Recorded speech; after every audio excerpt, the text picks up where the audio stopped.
And I'm not here to steal your orgasms, to steal your one-night stand. I want to tell you a little story about Laura. Who knows?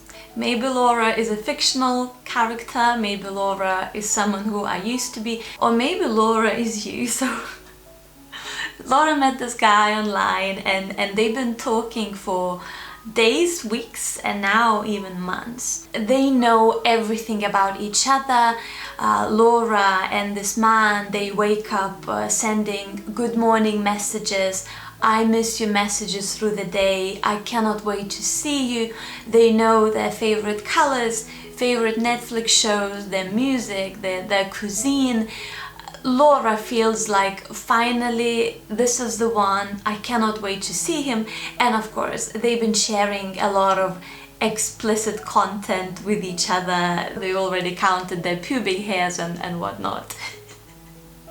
I don't know if I'm allowed to say this. Anyway, and now Laura is meeting this guy after many months of the anticipation, because maybe they were living in different places, or maybe it's the lockdown that didn't let them to see each other. Like this video, if you met anyone quite interesting during the lockdown online, like this video. And they did something that's very common when it comes to people that met online and they've been talking to each other for weeks or maybe months. They had sex on the first date.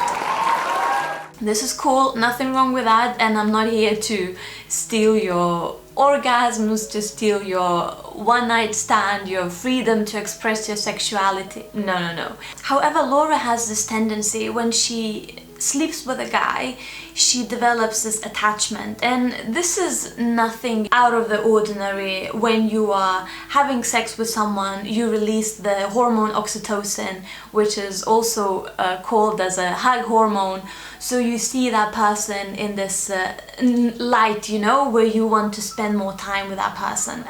The fact that she slept with him like really fast kind of put this, not blindfold, but she had the foggy brain kind of thing. So now she's not able to clearly see what this is all about. And this guy is very openly is telling Laura, look, I don't want to be with you in like a long-term relationship. I'm not in that place. All I want to do is have fun. However, Laura is kind of refusing to hear what he's saying, and she's thinking, you know what, maybe he will change his mind and blah blah blah and all these things. Why am I telling you this about Laura? The reason I'm telling you this is maybe you haven't dated anyone for a really long time, or maybe you're coming out of the lockdown and now you met this guy and you really want to rush into things.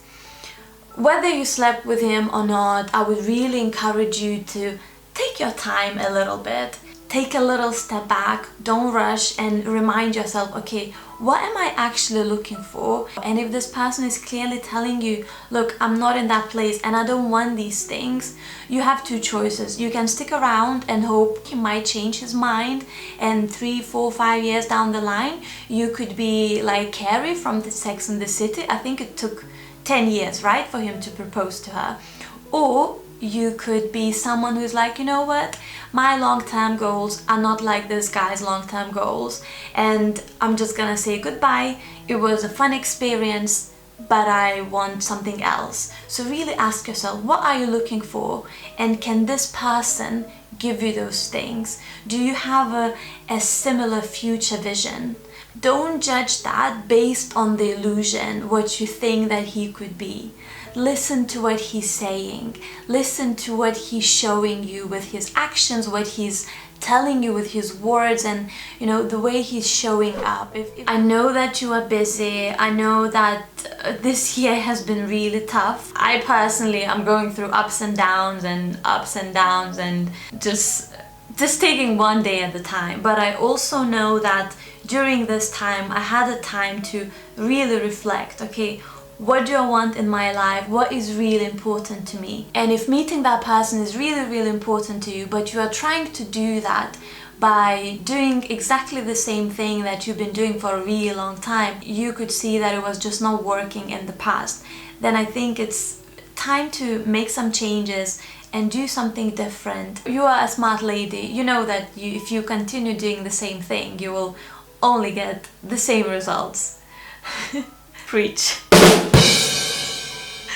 Oh. And you know what? You might be in a place where you're not ready to date yet whatsoever. So before you jump into dating, make sure you check out my video about 5 questions to ask yourself before you jump into that dating. It says during the quarantine, but it doesn't really have to be. It applies to any time, even if you are suddenly find yourself single after having a long-term relationship or even divorce, you will find some of that stuff that really will apply to you, trust me. And thank you so much, big thank you for watching this. If you like this, then click like. If you would like to see more videos like that, then make sure that you subscribe and click notifications so don't miss any of the future videos. Share it with your best friend so you both single girls could watch this and then keep each other accountable. And I shall see you next time, and always remember that you're worthy of love. See ya!